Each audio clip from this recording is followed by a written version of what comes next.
Hi there. This is about camera animation. Camera animation is a thing which basically is controlled by the director of a movie. So you as the animator have to follow the imagination he or she has. That means if you have a view like this and the director wants a view which makes this tower really intimidating and high and impressive, you would never use a camera which starts moving from this perspective, but instead from somewhere down here like this, and maybe use another angle of view and focus length. Anyway, before we start, just briefly, this is a standard polygon plane which is here, and I didn't change anything apart from using some mesh tools. And in this case, it is the sculpting tool, Sculpt tool. That's how I sculpted these dents here. This thing here is, as you can see, a polygon cube. It's nothing but this thing here, where I used extrusions all over the place. Just an example, let's extrude this face here, right mouse click face, pick this, go to the extrude icon and move it out like this. Then pick the top one, press the key G in order to repeat the last command, and move it up, rotate it, scale it, or whatever. I textured the things here, as you will see in a second when I press this icon here. This is just a standard grid texture, and this is a standard grid texture as well. And I'm a really bad UV artist, not an artist at all. Basically what I did, what I found out recently, is the following. I picked this complex object, went to UV and show me the UV editor. And instead of doing anything here, it looked horrible in the first place. I went to modify and clicked on unitize. So that really helped a lot, and as you can see, it did something about the new tower which I just extruded here. Anyway, this is about camera motion, and first thing you need to know is there are several ways to animate a camera, obviously, but the first thing under any circumstances, you need a camera of its own. You can animate the perspective camera, that's the one we're looking through currently, but you need that window here, that viewport, in order to actually change things and look at this closer, for example. And this is not a matter of the actual camera movement. So you need a new camera, and for that maybe you go to the 4-window view, and if you don't need the top window or the front window, you go here and create under panels perspective, because it's a perspective sort of camera, not an orthographic camera, a new camera, which is right here, and you see it here in the perspective view. That's the camera you just created. That's the angle of view you currently have. It's called perspective 1. And I changed the name to main cam. So that's our main camera now. When we move it here, in this view here, check what's happening here. It's going down and up. So we can animate it right here, or we can animate it directly here. And that's what we do as a starting point. What I want to do is I want to animate the camera so that it starts from here, like a drone perspective, and it lands in front of that red, I think it's a sphere. So we have the main camera selected. We go to the beginning of the animation. We press the key S. The key S sets a keyframe for this selected object, which is the camera currently.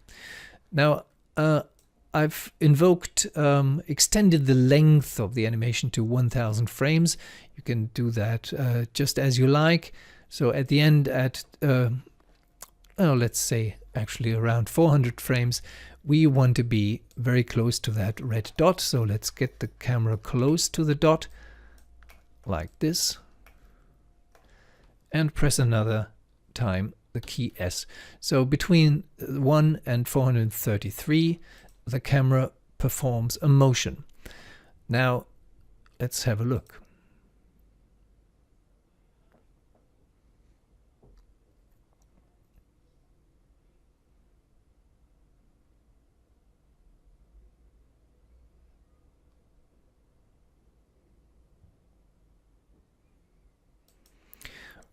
What it does is make a smooth motion. It's a really smooth performance here of the camera. It comes from far away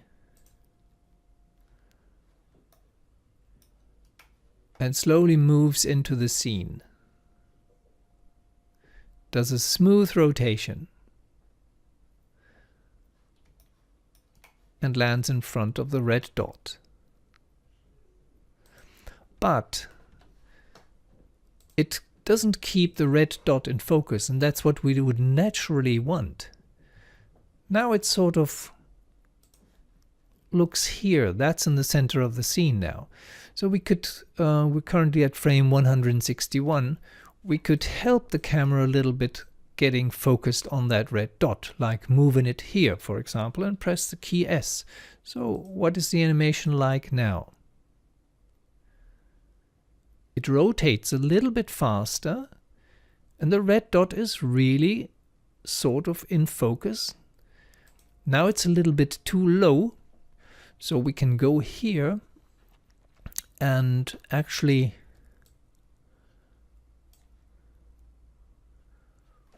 rotate the camera a little bit, just like this and like this, and set another keyframe. We're currently at frame 275. So key S. So we sort of bringing the camera motion under our control with 4 keyframes currently. And that's a much better animation than the one we started with, because it really keeps us focused on that red dot.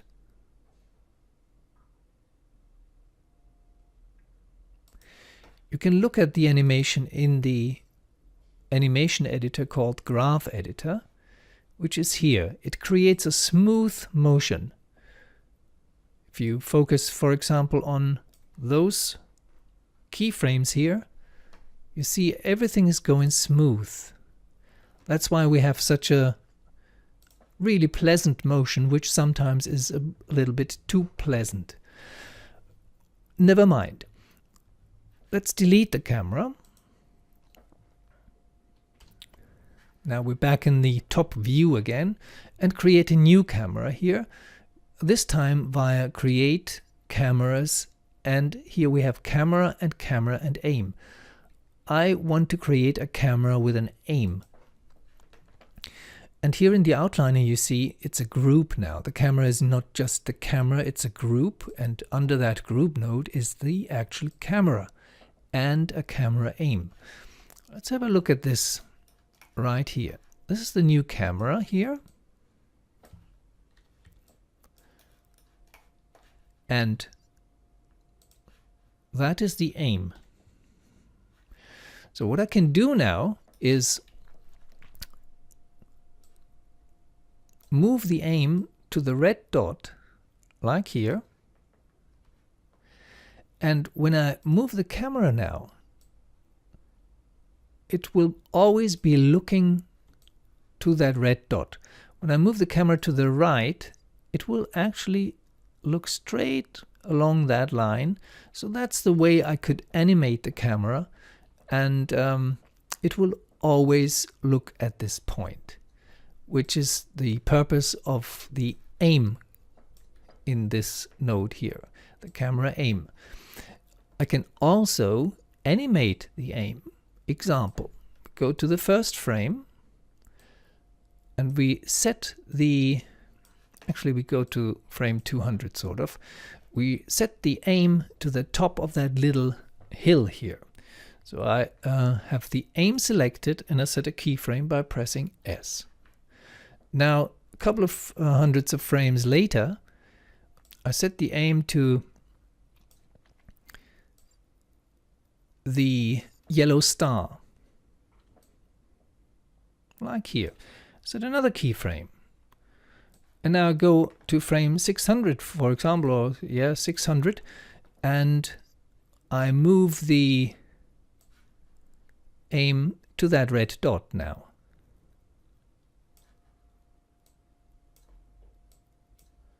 You could place it more precisely using the orthogonal windows, but this is fine for interactiveness. So I set another keyframe here. Now let's look through that camera. How do we do this? Well, we use one of the other windows here, panels, perspective, and now I don't need a new camera because I have it already. It's called camera 1. That's the camera 1 here.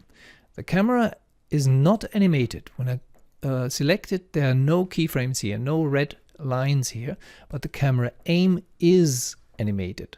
So let's see how this works. The camera will just sit there and move from one point of interest to the next one. So it stays here for a while, looks, that's in the center of the scene, to that peak. Now it rotates over. I'm not animating the camera, just the aim, which is the pink icon here, goes to that star. And having seen the star, it goes to the red sphere. So that's another way to animate a camera. Let's delete that group and create a new camera. New camera. So our camera is now called Perspective 1 again. Let's call it Motion Cam, because we're going to put the camera on a motion path. And the motion path can be very extreme and very conservative. You can basically create a motion path through the whole scene if you want, but that is not really very sexy. So what I'll do now is I create a curve using curved surfaces and this icon, and I place the starting point of the curve somewhere here. Actually, why not here? And then I go around here, and then I land here. I press enter. That's the curve I just painted or drew in the viewport here. Now it's sitting on the ground plane. Let's lift it a little bit like this. And let's check that it doesn't penetrate anything in the of our ground. So we press F8 in order to make the CVs, the control vectors, visible. So I select that one, which looks quite okay. And now with the arrow keys, arrow left and right, I can move from one dot to the next one.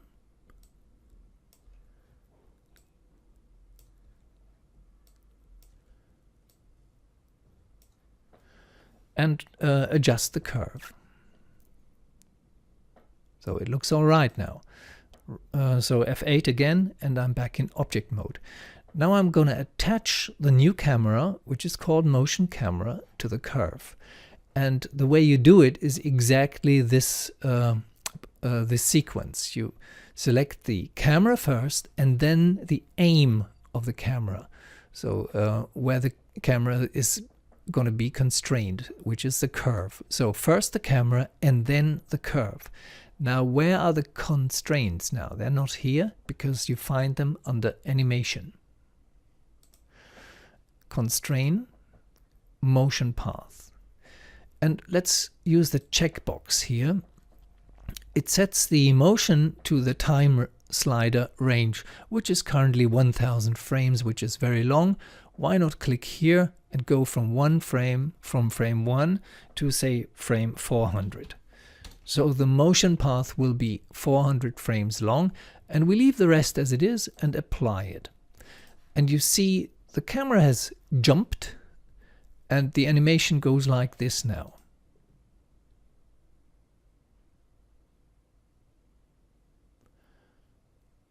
which is a roller coaster sort of thing. Keeps very close to the ground, and it stops here. That's not very interesting, but basically it follows the rule that we're following the track. Now let's inspect the camera, how the camera actually performs here. And as you can see, it starts here and it looks into the inside of that half circle instead of along the path. Well, how do we change this? Well, here, when you have the motion cam selected, you have the motion path, which is an abstract node, really. It's a node which tells you something about the motion along that path, but it's not the actual path, and it's not the camera. So it's not the curve, neither the camera. So it's something abstract in between. And here you have a U value, and that U value is the animation value. It goes from 0 to 1. When I jump to the beginning of the animation, it shows 0. Here in the middle, it shows something like 0.8, and at the end it's 1. So the motion path has been performed totally, which means 1.0. I could, for example, if I like this view here, select the motion path, and now you see the keyframes here. And I can set another keyframe here for the motion path. Wait, and it will be set here by pressing the key S. Now it's here. Actually, it keyframes the front twist and the up twist as well. I can now middle mouse drag, and that's important, this keyframe to say 270 and press S again. Basically what I do is that the camera stops here. Can you see? And now it starts moving again. That's what I did with this extra keyframe here. Under Windows, Animation Editor's Graph Editor, you see that stop. That's what I just did. And I think I can delete those keyframes. It won't change a thing, really. So all we need to do now is we want the camera to look along the path. And how do we go about this? It's in the motion path again, and here you have the front axis. And how about changing it to Y? It makes the camera point down, which is interesting for some experiments, really. And in Z, it follows that path. Does it really follow the path? Well, sort of backward, which is a nice motion, especially when you're going away from the skyline. But if you want the camera to look away from the skyline, you click inverse front, and it looks that way. So that's how you do the path animation, and you can tweak things quite a bit. So that's our animation now.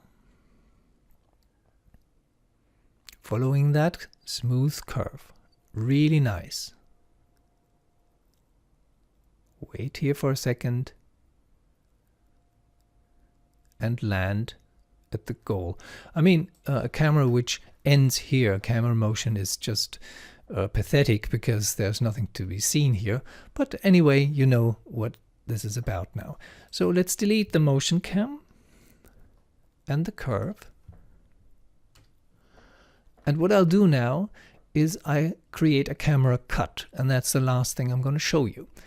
Panels, perspective, new. I call the perspective 1 camera cut camera. A camera cut is basically a camera goes from here to there, then it jumps somewhere else, shows us another angle of view, and then goes to another angle of view. Usually you do that in the post-processing procedure, but you can do it here as well, and for a visualization it's pretty cool actually. So let's select the cut camera and start from this point here, like this. Set a keyframe here at 1. and then go to frame 204, well, whatever frame, and just approach a little bit like this and set another keyframe. Then we go just a little bit further and we shoot to our red dot like this. Because we only went a couple of frames further, this will be quite a jump. It's not a camera cut yet. Let's see how it goes. Very slow approach.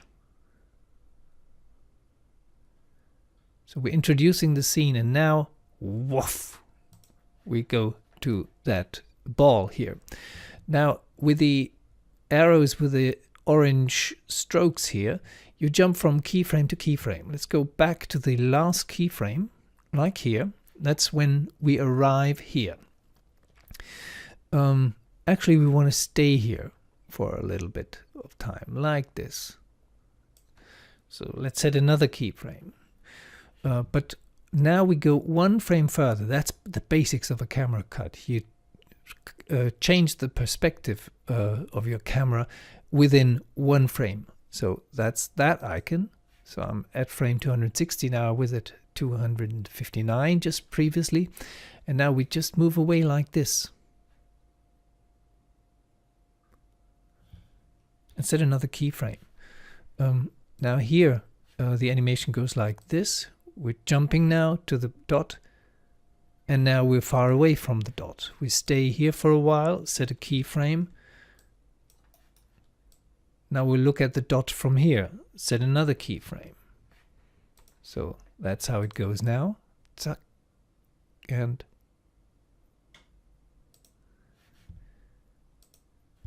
one step further, we go here and look at the dot from this side, set a keyframe. So that's the jump now, one frame after the next one, and we slowly approach it like this, set another keyframe, go one frame further, and now let's have a look at the star. Set another keyframe, stay there for a while, set another keyframe one frame further now. We want to see both objects here, the red one and the yellow one. Set another keyframe. So this is how our animation goes now, with I think 4 camera cuts. No camera cut yet. First cut comes now. Second cut now. Third cut. And fourth cut. So that's how you create camera cuts. You can constrain your camera if you like. For example, if you have a dynamic animation with particles or falling objects, you can attach the camera to the falling objects. Lots of things you can do. And this is just a starting point. I'm actually quite happy that the texturing here, Jesus, UV texturing is such a horror. Have a nice day.